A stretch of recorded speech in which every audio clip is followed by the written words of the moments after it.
Bueno, ya estamos llegando prácticamente a las fiestas tradicionales. Hablamos de Nochebuena, Navidad, que va a pasar en fin de año también. Esas celebraciones por recibir un nuevo año y sobre todo en materia de los residenciales.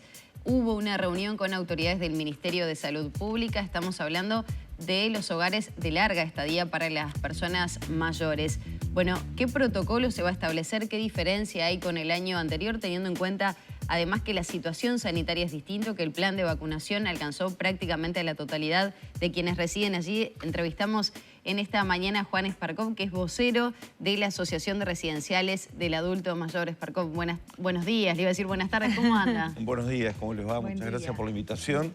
Planteamos un panorama distinto, ¿no? Sí, el año pasado con situaciones que se generaron, con brotes, con contagios, pero sin la vacuna que de alguna manera ha salvado muchísimas vidas en esos lugares en particular. Evidentemente el contexto actual es completamente diferente al año pasado. Ya con el respaldo de la vacunación se sienten más contenidos en cuanto a la inmunidad.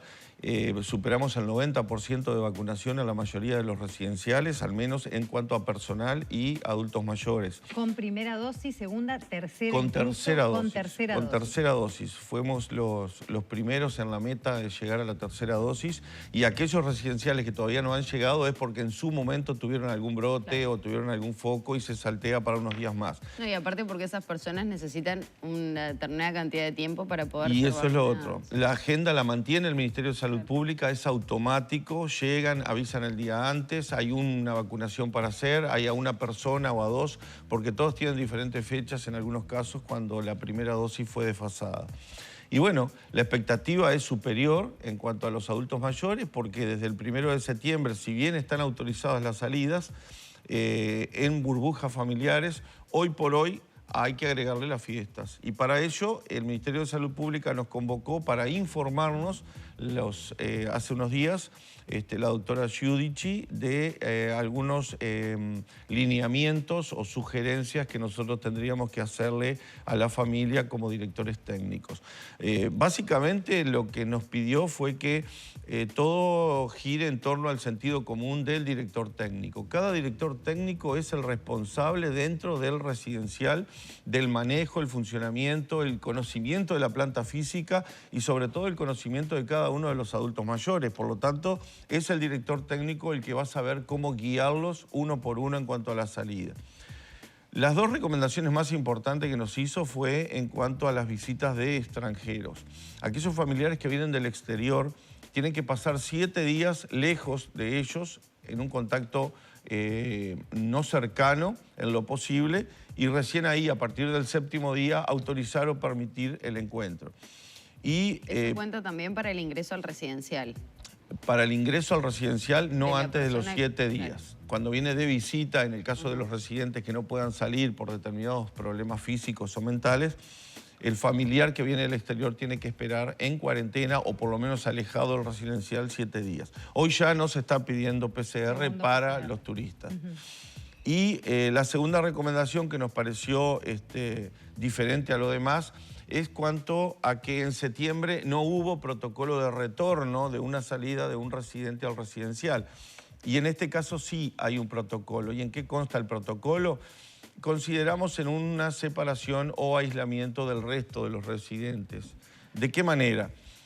En los lugares en donde no haya espacio, tratar de ponerles tapaboca durante 15 días, eso es sugerencia del Ministerio de Salud Pública, y en los lugares donde la planta física lo permite, tener un sector para los que ya salieron con personal destinado a ellos y otro sector para los que no salieron y se quedaron en el residencial. Eso va más allá de que hayan tenido no contacto con algún familiar del exterior. Eso es genérico para todos los que salen. Eso es para los que salen a la fiesta. ¿Y es aplicable a la realidad de los residenciales esto? Cada casa es un mundo aparte, cada casa es una planta física diferente.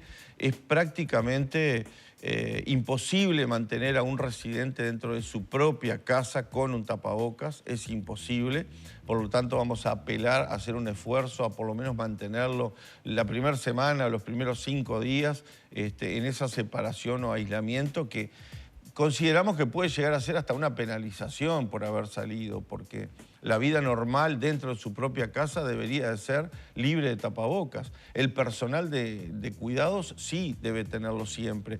El personal de la salud que ingresa sí debe tenerlo siempre. Pero ellos que están en su propio hogar, nos queda muy difícil la puesta en práctica de esa. Por otro lado, supongo también va a estar muy supeditado al volumen de residentes que opten por salir. Usted nos decía, y es lógico que se espera que sean muchos los que vayan a pasar las fiestas con sus familias, los que salgan de los residenciales y sobre todo pensando en lo que fueron las fiestas pasadas, ¿no? Que al estar la autorización y la situación ser otra, es esperable. En cuanto al número, es difícil de calcular. Es de esperar que algunos salgan, pero no siempre salen todos. ¿Por qué? El adulto mayor está acostumbrado a su casa. Si sale, va a salir por unas horas. Va a salir a las 20 horas, va a volver a la 1, en la mayoría de los casos. Muy pocos casos, diría 1 o 2 por residencial. Puede ser que pase la noche fuera y volver al otro día, al 25 a la tardecita. Muy pocos casos. Y ni que hablar aquellos que salen por las 2 semanas, desde el 23, 22 hasta el 2 o 3 de enero. Eso es contado con muy poco trabajo, contar cuántas cifras sería.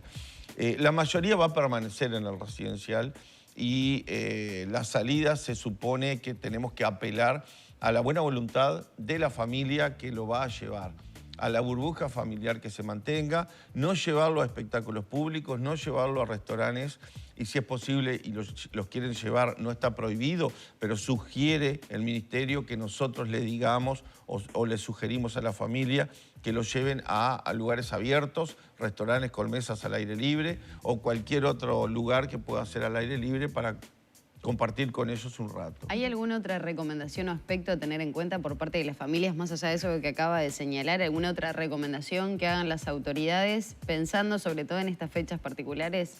Y apelar a la buena voluntad sobre todo, apelar a la conciencia de que ellos son los más perjudicados en el caso de un ingreso de la cepa al residencial, pero el sentido común sobre todo. Lo que se pide es sentido común. Hoy por hoy estamos viendo, y lo vimos en la televisión en menos de 24 horas, que la responsabilidad social de la gente deja mucho que desear en el sentido de que en el caso de esta manifestación que vimos por la televisión, yo no conté ningún tapabocas y el distanciamiento no lo hubo. ¿A cuál hace referencia? A la manifestación de ayer ¿puerto? en el puerto.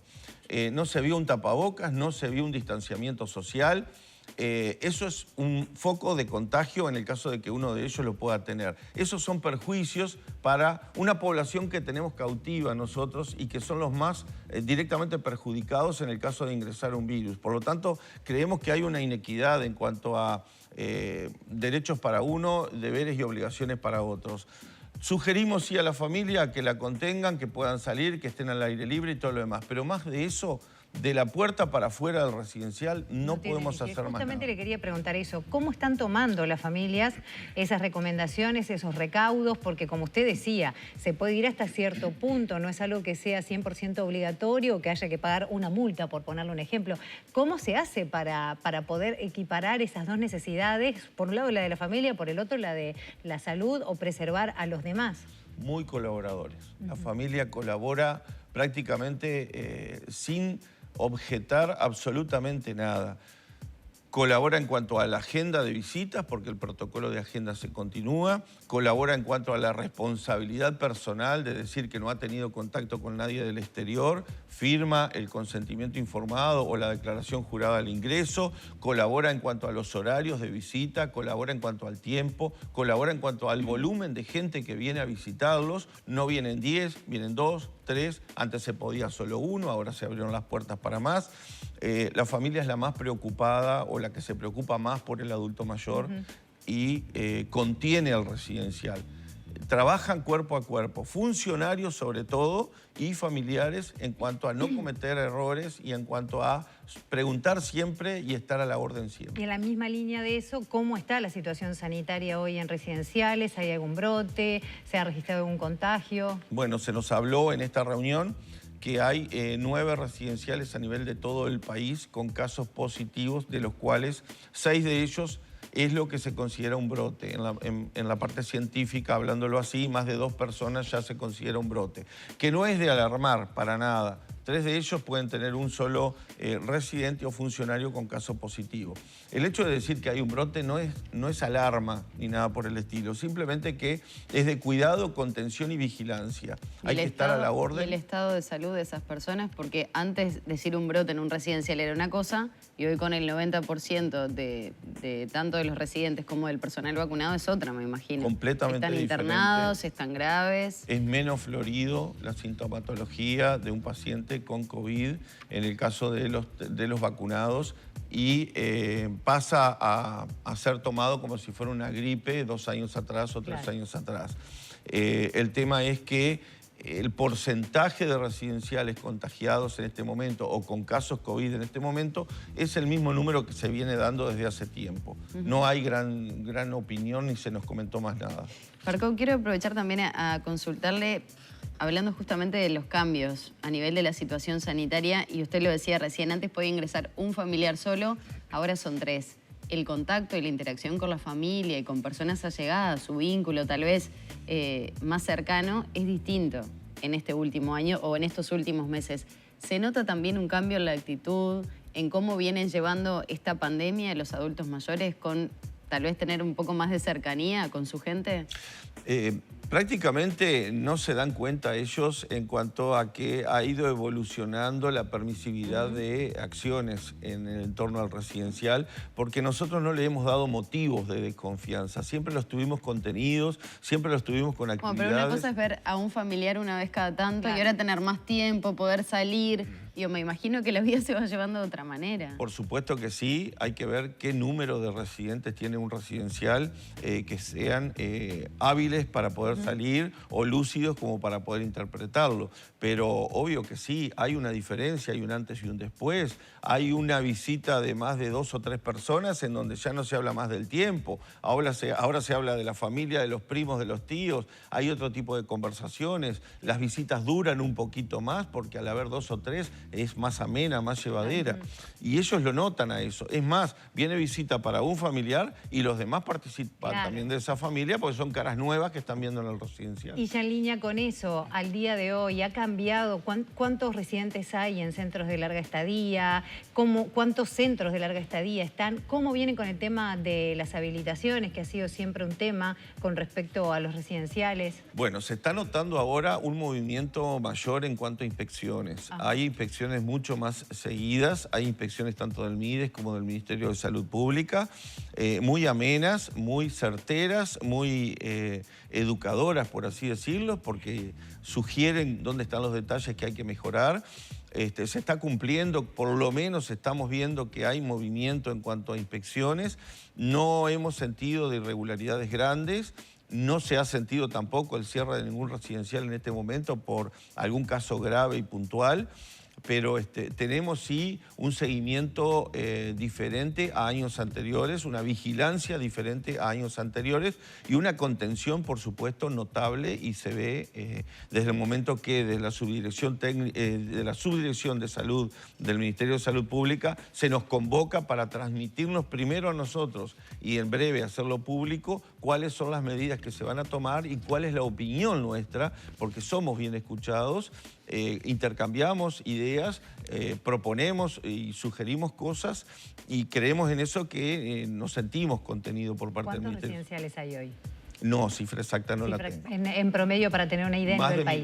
Más de 1.500. Aderama en sí tiene 220 socios que los contiene y están bajo la órbita de Aderama en inforesidenciales.com.uy.